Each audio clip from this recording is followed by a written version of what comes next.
하나님 말씀 보시겠습니다. 하나님 말씀은 마태복음 16장 21절부터 28절까지 말씀을 교독하시겠습니다.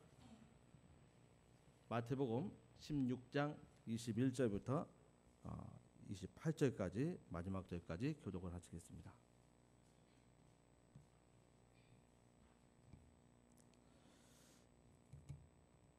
이때로부터 예수 그리스도께서 자기가 예루살렘에 올라가 장로들과 대제사장들과 서기관들에게 많은 고난을 받고 죽임을 당하고 제3일에 살아나야 할 것을 제자들에게 비로소 가르치시니 베드로가 예수를 붙들고 간하여 가로되 주여 그리하 마옵소서 이 일이 결코 주에게 미치지 아니하리이다. 예수께서 돌이키시며 베드로에게 이르시되 사단아 내 뒤로 물러가라. 너는 나를 넘어지게 하는 자로다. 네가 하나님의 일을 생각지 아니하고 도리어 사람의 일을 생각하는도다 하시고 이에 예수께서 제자들에게 이르시되 아무든지 나를 따라오려거든 자기를 부인하고 자기 십자가를 지고 나를 좇을 것이니라. 누구든지 제 목숨을 구원코자 하면 잃을 것이요 누구든지 나를 위하여 제 목숨을 잃으면 찾으리라. 사람이 만일 온 천하를 얻고도 제 목숨을 잃으면 무엇이 유익하리요? 사람이 무엇을 주고 제 목숨을 바꾸겠느냐? 인자가 아버지의 영광으로 그 천사들과 함께 오리니 그때 각 사람의 행한 대로 갚으리라. 진실로 너희에게 이르노니 여기 사는 사람 중 죽기 전에 인자가 그 왕권을 가지고 오는 것을 볼 자들도 있느니라. 아멘. 네. 오늘 설교의 제목은 누가 기준인가 하는 제목으로 말씀을 드리겠습니다. 오늘 본문은 우리가 너무나 잘 아는 그런 내용이죠. 예수님께서 십자가에 달려 죽으시되 대제사장과 서기관과 바리새인들에게 이제 고난을 받고 십자가에 이제 달려 죽을 것이다라고 얘기하니까 가장 충성스러웠던 그 베드로가 예수님께 만류하면서 간하면서 그냥 간한다고 나오는데 이것은 마치 원어에 보면은 꾸짖다 하는 뜻이 단어를 사용했어요. 꾸짖다. 영어 성경에도 항변하다 뭐 이런 식의 단어예요. 더 이제 구체적으로 얘기하면 마치 예수님이 스승이고 베드로가 제자인데 마치 스승이 제자를 꾸짖는 것처럼 예수님에 대해서 그렇게 얘기한 거예요.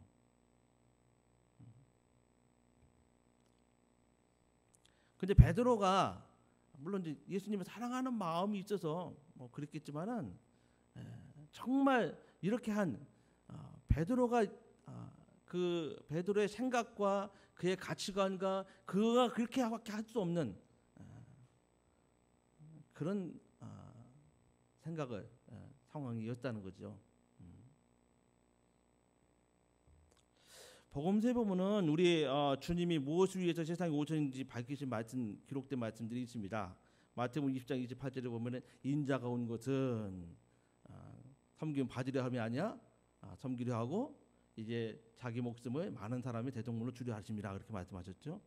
누가복음 19장 10절에도 보면은 인자가 온 것은 잃어버린 영혼들을 구원하려 함이라 이렇게 말씀하고 있습니다. 요한복음 6장 38절로 40절까지 한번 찾아서 한번 읽어보시겠습니다. 예수님께서 오신 일에 대해서 이제 기록을 하고 있는데 예수님 직접 하신 말씀이에요. 요한복음 6장 38절로 40절 다 같이 한번 읽어보시겠습니다.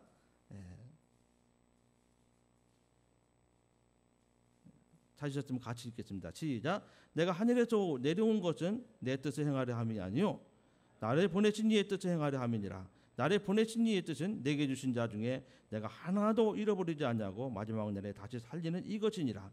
내 아버지의 뜻은 아들을 보고 믿는 자마다 영생을 얻는 이것이니 마지막 날에 내가 이를 다시 살리리라 하시니라.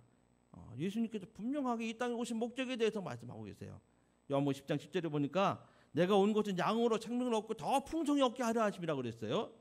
요한복음 12장 47절에 보니까 사람이 내 말을 듣고 지키지 아니할지라도 내가 저를 심판하지 아니한다. 내가 온 것은 세상을 어떻게 한다고요? 심판하라는 것이라 세상을 구원하러 왔다라고 이렇게 말씀하고 있어요. 예수님이 오신 목적에 대해서 예수님 분명하게 말씀하고 계십니다. 예수님은 자기 자신을 많은 사람을 죄를 속하기 위한 하나님께 드려지는 그런 대속물로 그렇게 드려지기 위해서 왔다 그랬죠. 오늘 이제 21절에도 보니까 그 얘기를 하시는 것이죠. 이때로부터 예수 그리스도께서 십자가 자기가 예루살렘에 올라가서 장로들에게 서기관들에게 바리새인들에게 고난받고 죽임을 당하고 살아날 것에 대해서 제자들에게 가르치니까 이것을 이해 못한 제자들의 반응이 바로 베드로가 대표적인 것입니다. 저와 여러분은 그러면 그때나 우리는 이제 뭐 성경을 아니까 이해하는 것 같이 보이지만 실제로 우리도 안 그래요. 저와 여러분이 정말 베드로처럼 안 할 자신이 있냐고요. 나는 있습니다. 그럴 거예요. 아마 여기 있는 분들은 아니까. 그런데 실제로 교회 안에서 베드로와 같은 사람들이 수두룩 빽빽해요. 그것은 바로 이유가 있습니다. 근데 예수님 당시에 유대인들이 가지고 있던 것은 율법이잖아요. 근데 사실 유대인들이 그 당시에 따랐던 것이 율법이 아니에요.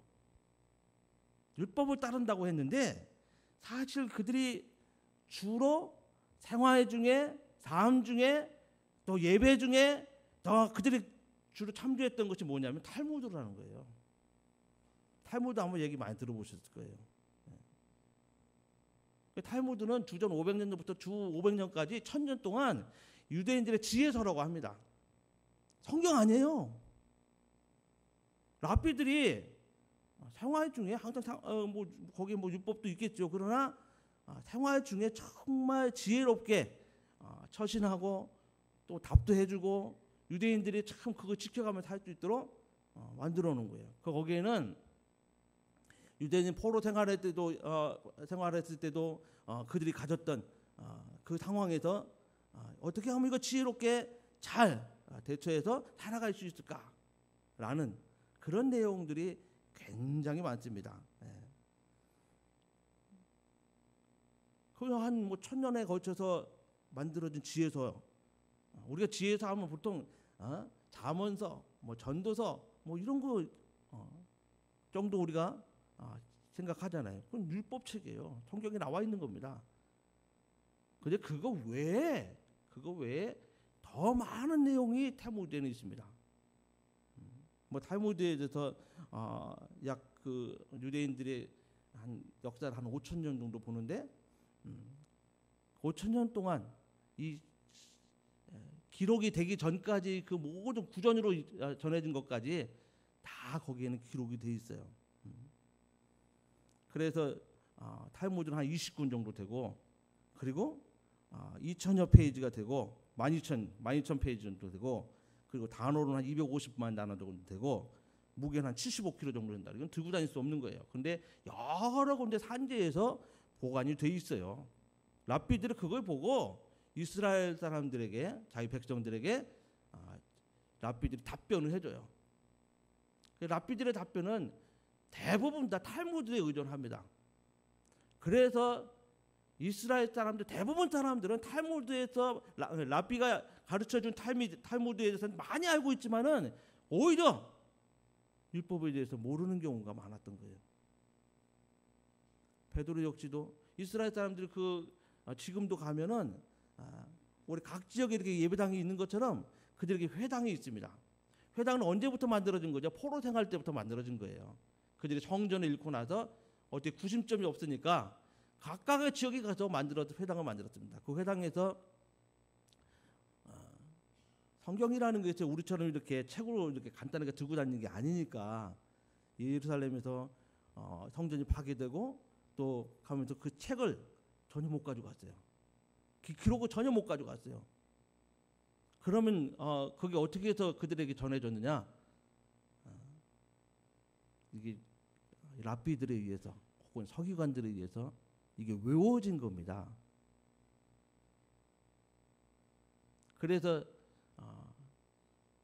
에스라든지 예레미야나 이런 사람들은요, 성경을 통째로 자기가 다 갖고 있는 거예요. 제 안에 외워갖고 가져가서 그걸로 가르치고 그거 가지고 또 예배하고 그랬던 겁니다. 실제적으로 이 성경이 기록이 되어지기 전까지는 이스라엘 사람들이 하나님께로 받은 그 말씀을 구전으로 연결해 줬어요. 모세가 받은 율법을 누가 어떻게 했어요? 그때 이 책이 없었으니까 구전으로. 그러면 구전으로 하려면 어떻게 해야 되죠? 그거에 대한 전문가가 있어서 외워야 돼요. 그 방대한 양을 다 외웠다니까요. 저는 이제 저도 마찬가지고 우리 성도님들도 마찬가지고 좀 성경을 좀 외우는 거 좀 했으면 좋겠어요. 또 외우고 또 외우고 반복해도 계속 외우고 보는 것도 중요하지만 외우는 것도 중요하다고 생각. 그래야 이게 자기 생각 속에 마음 속에 새겨집니다. 그 외우는 거 끝나지 말고 그걸로 말로 시인하고 선포하고 그리고 살아냈으면 좋겠어요. 그렇게. 우리가 충격을 받은 게 뭐죠?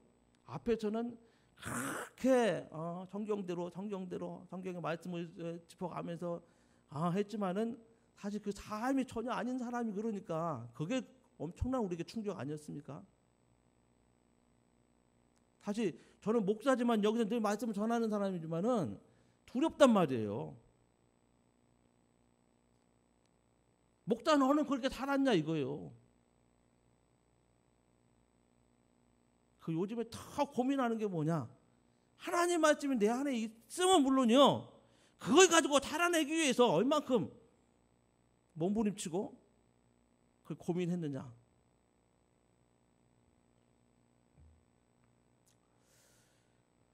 근데 다시 이 탈무드라는 것이요. 그 당시에 오랜 세월 동안 포로 생활을 비롯해서 많은 세월 동안 이스라엘이 겪었던 그 어려움 가운데 정말 하나님을 섬길 수 없는 그런 지역에 가서 그들이 공부도 하고 하면서 받아들였던 그런 내용들 그게 다 뒤섞여 있습니다. 그래서 바벨론의 종교들과 그리고 사상들의 가르침을 받아들여서 마치 혼합 종교 문서처럼 만들어 놓은 것이 탈무드예요. 그래서 우리가 탈무드를 우리 성도님들이 아마 집에 한 권씩은 다 있을 겁니다. 성경적이지 않은 게 많아요. 근데 이스라엘의 탈무드라니까 나는 그냥 우리 옛날에 우리 아들들에게도 사줘서 읽혔는데 성경적이지 않은 게 많습니다. 그 당시의 상황이 이스라엘 사람들의 그 당시의 상황이 탈무드로 쩔어 있단 말이에요. 그런 베드로가 볼 때 탈무드의 그 중심의 주체는 뭐냐면요. 정말 불이익을 당하지 않냐고 잘 사는 거예요. 잘 먹고 잘 사는 거예요. 실제로 보면. 예수님께서 내가 죽어야 되겠다고 하니까 이건 탈무드 정신하고 전혀 맞지 않는 거예요. 그런 정신과 그런 가치관을 가진 사람이 예수님이 하시는 말씀 이해를 못하는 거죠. 그리고 예수님 앞에 가서 당연하게 그러면 안 된다 하는데 강하게 얘기하는 거죠. 베드로 성격이 나면 충분히 그러고도 남죠. 오늘 저와 여러분이 신앙생활 한다고 하지만은 성경 우리가 제대로 이제 진리의 말씀을 따른다고 하지만은 성경에 예수께서 하시는 말씀 진리의 말씀에 대해서 얼마나 따르고 있냐 이 말이에요. 신앙생활 하면서 세상에서 얻은 지식을 가지고 그동안 내가 공부했던 거 가지고 그것 가지고 판단하고 살지 않는다는 말입니다. 정말 우리의 삶 중에 기준이 뭔지 아니에요. 기준이.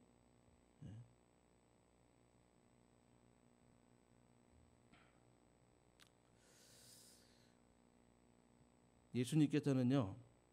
이렇게 탈무드를 따랐던 그 사람들에 의해서 판단되어지고 예수님의 말씀조차도 이렇게 하는 그런 사람들에 대해서 뭐라고 말씀하시냐면은 요한 8장 44절에 예수님께서 뭐라고 그러시죠? 너희는 너희 아비에게서 났으니 너희 아비 욕심을 너희도 행하고자 하느니라. 저는 처음부터 타진한 자요 진리가 그 속에 없다 그랬어요. 진리가 서지 못하고 진리에 서지 못하고 거짓말할 때마다 제 것으로 한다고 그랬습니다. 세상에서 얻은 지식을 가지고 세상에서 얻은 그와 같은 판단력을 가지고 하면 거짓말을 일삼는 마귀와 다를 게 없다는 거예요. 이 얘기를 누구한테 한 겁니까? 그래도 하나님의 백성이라는 수천 년 동안 하나님 명하신 대로 제사를 드리며 예배하며 정말 메시아가 오기를 기다리며 살았던 그 사람들 지금 그 모습이 마귀의 자식과 같다는 거예요.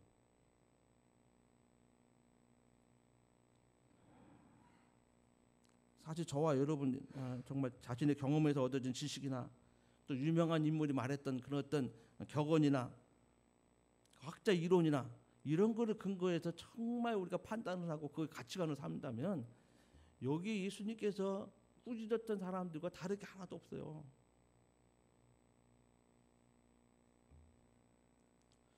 자기 지식과 자기의 판단을 가지고 믿음 생활하는 사람은요 더 이상 그리스도인이 아니라 이 말이에요. 제가 이번 집회를 통해서 마지막 말씀을 전하신 홍정진 목사님의 말씀에 공감하는 게 정말 예수 안 믿는 목사가 어떻게 나오겠습니까? 저는 말도 안 된다고 생각하거든요. 그럼 예수 안 믿는 목사가 어떤 분들일까요? 진짜로 그분들이 예수 안 믿어서 앞에 서서 정말 성경이 아닌 다른 얘기를 할까요? 적어도 앞에서 가르치는 사람인데 교회를 하면서 정말 교회를 하면서 세상에 경영학을 끌어들이고 마케팅을 끌어들이고 세상의 방법을 끌어들여서 교회를 성장시키는 이것이 바로 예수를 안 믿는 행위예요. 성경대로 해서 교회가 부흥했다면 무슨 상관이 있겠습니까? 예수를 믿는다면 그렇게 할 수 없다는 겁니다. 그러면 저와 여러분의 각각의 신앙생활은 다르냐 이 말이에요.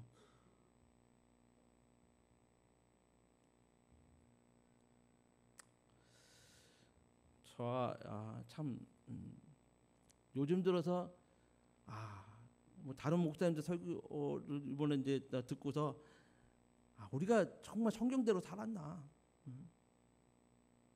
우리는 혹시 어떤 성경 지식을 우상으로 삼지 않았나? 때로는 하나님의 말씀을 말씀이라고 하지만 사실 그 말씀을 이용해 먹지는 않았나?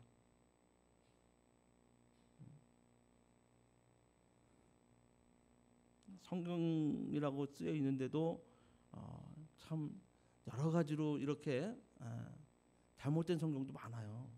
예를 들어서 이제 NIV 성경이 이렇게 우리가 이제 많이들 보더라고요.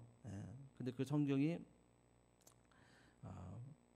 그 성경을 만드는 회사가 존 더반이라는 회사인데 이 회사에서 이제 그 회사의 모회사 되는 회사가 있습니다. 그 회사가 이제 하퍼 콜린스라는 회사입니다. 근데 그 회사에서 뭘 만드냐면은 사탄경을 만들어요.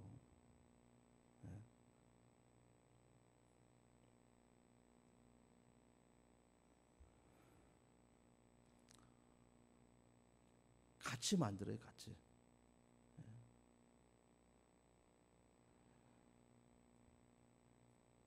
정말 우리가 성경이라고 여겨졌던 그것조차도 정말 말도 안 되는 그런 일이 지금 벌어지고 있는 것입니다. 그 초대교회 때 많은 전도자들이 이렇게 돌아다녔습니다. 그리고 또 많은 선생님들이 교회마다 있었어요. 근데 이제 좀 가짜들도 있었죠. 가짜들. 그래서 이제 그것을 구별하는 방법에 대해서 이제 디다케라는 그런 교훈서가 이제 있는데 거기에 보면 어떤 얘기를 하냐면요. 영으로 말한다고 해서 다 예언자가 아니고 오직 주님의 생활 태도를 가져야 주님과 같은 주님 원하시는 그런 삶을 살아야 진짜라는 얘기예요. 그러니까 가르치는 거하고 생활하고 다르면 그 사람은 가짜라는 얘기예요.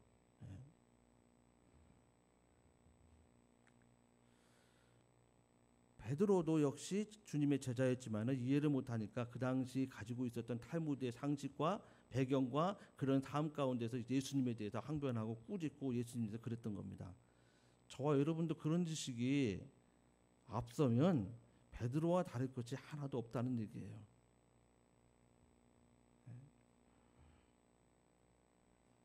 판단 기준이 어디 있냐는 겁니다.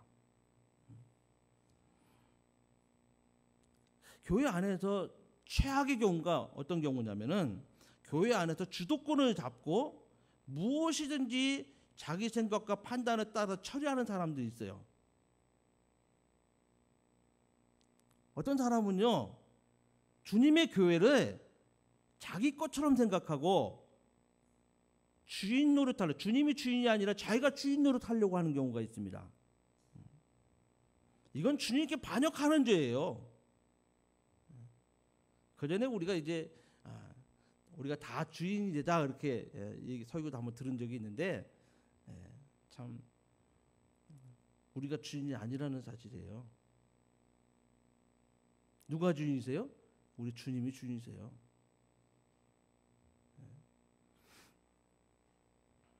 오늘 주님은 하나님이 자기를 이 세상에 보내신 그 목적, 뜻에 대해서 복종하기 위해서 죽음에 대해서 말씀하셨어요. 세상적인 어떤 그 처세술과 탈무드 그리고 가르침이 익숙하여 있던 베드로에게는 그런 주님이 전혀 이해가 되질 않는 거예요. 베드로는 급한 성격 때문인지 그렇게 하면 안 된다고 항변하고 예수님께 강하게 얘기합니다. 근데 사실 이 베드로의 이 잘못이 저와 여러분이 저지르기 쉬운 그런 잘못일 수 있다는 것입니다.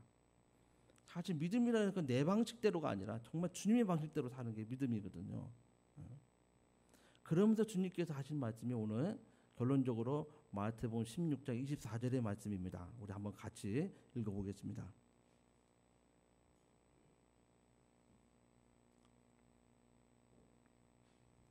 시작. 이에 예수께서 제자들에게 이르시되 아무든지 나를 따라오려거든 자기를 부인하고 자기 십자가를 지고 나를 좇을 것이니라.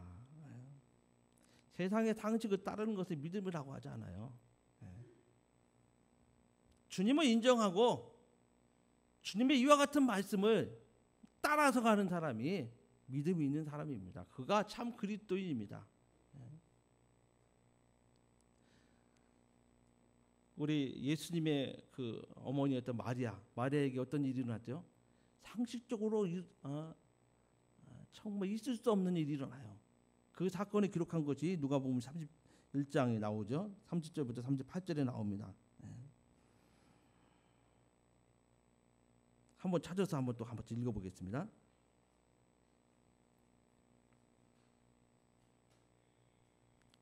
누가복음 1장 30절부터 38절까지.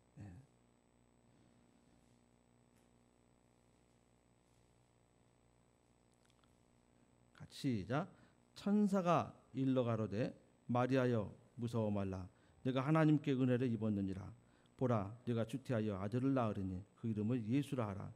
저가 큰 자가 되고 지극히 높으신 이의 아들이라 일컬을 것이요 주 하나님께서 그 조상 다윗의 위를 저에게 주시리니 영원히 야곱의 집에 왕노릇하실 것이며 그 나라가 무궁하리라. 마리아가 천사에게 말하되 나는 사내를 알지 못하니 어찌 이 일이 있으리까. 천사가 대답하여 가로되 성령이 네게 임하고 지극히 높으신 이의 능력이 너를 덮으시리니 이러므로 나실 바 거룩한 자는 하나님의 아들이라 일컬으리라. 보라 네 친족 엘리사벳도 늙어서 아들을 배웠느니라. 본래 주태하지 못하던 이가 이미 6달이 되었나니 대저 하나님의 모든 말씀은 능치 못함이 없느니라. 마리아가 가로되 주여 계집종이오니 말씀대로 내게 이루어지이다 하매 천사가 떠나가니라. 이해할 수 없고 그 당시 상황과 정황, 지식과 모든 것을 다 따져봐도 이루어질 수 없는 일이라고 생각하는 겁니다. 그러나 하나님 말씀대로 되게 해달라고 고백한 그 마리아의 그 믿음, 그 신앙에 정말 하나님의 아들이 이 땅에 오시는 길이 예비가 되고 정말 진리가 우리 안에 들어올 수 있는 그런 가장 최초의 일이 되는 정말 아들을 통해서 하나님의 아들을 통해서 우리가 구원을 받는 역사를 이룰 수 있는 그러한 일이 이루어져요.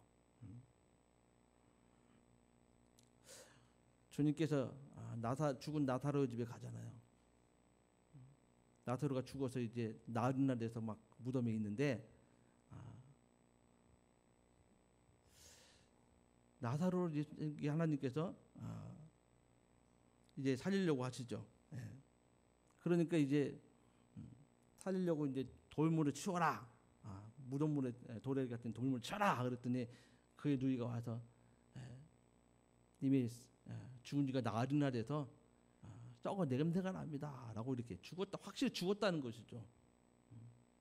그때 주님께서 말씀하시죠. 내 말이 너희가 믿으면 하나님의 영광을 보리라 하지 아니하였냐? 라고 이렇게 말씀하셔요.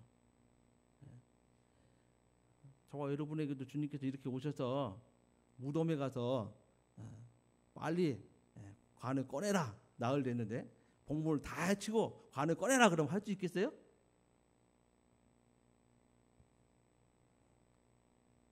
그런데 꼭 그것만이 아니라도 우리에게 요구하실 수 있습니다. 충분히 그런 요구를 하실 수 있어요. 성경은요, 하나님의 진리의 말씀은 우리의 상식과 전혀 반대되는 이야기를 우리에게 할 때에 우리가 받아들일 수 없는 그런 요구를 하실 때가 있어요. 우리는 신앙생활하면서 내 처지나 환경이 맞으면 그렇게 해보겠다고 하지, 그렇지 않으면 안 하겠다고 다 마음을 먹어요. 내가 생각했던 거하고 다르면 주님의 말씀이 있지라도 따르지 못하겠다고 해요, 다들.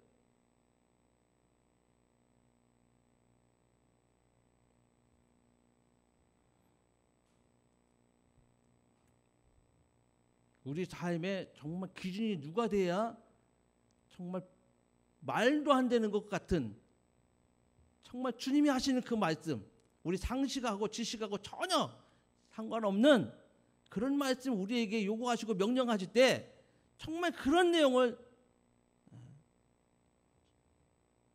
순종하는 그런 삶을 사는 사람, 그건 정말 우리 생각이 바뀌어야 되고 가치관이 바뀌어야 돼요. 그리고 기준이 바뀌어야 돼요. 기준이 누가 돼야 돼요? 주님이 돼야 돼요. 우리 예수님이 돼야 돼요. 그래야만 그리스도인으로 살 수 있어요. 믿는 사람으로 살 수 있어요. 교회가 많은 부분에서 성장해야 하는 게 맞습니다. 교회가 교회 사정에 맞게 이렇게 저렇게 바꿔가는 것도 다 맞아요. 그러나 성경대로 하는지는 우리가 봐야 돼요. 예수님이라면 어떻게 하셨을까라는 것을 우리는 생각해야 됩니다. 그리고 성경을 부지런히 찾아보고 주님은 어떻게 말씀하셨을까 봐야 합니다.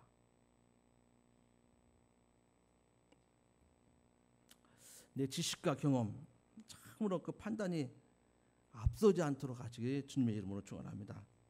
우리가 잊지 말아야 될 것은 주님은 진리시고 나는 정말 착각하고 속아도 주님은 착각하거나 속지 않으신다는 것.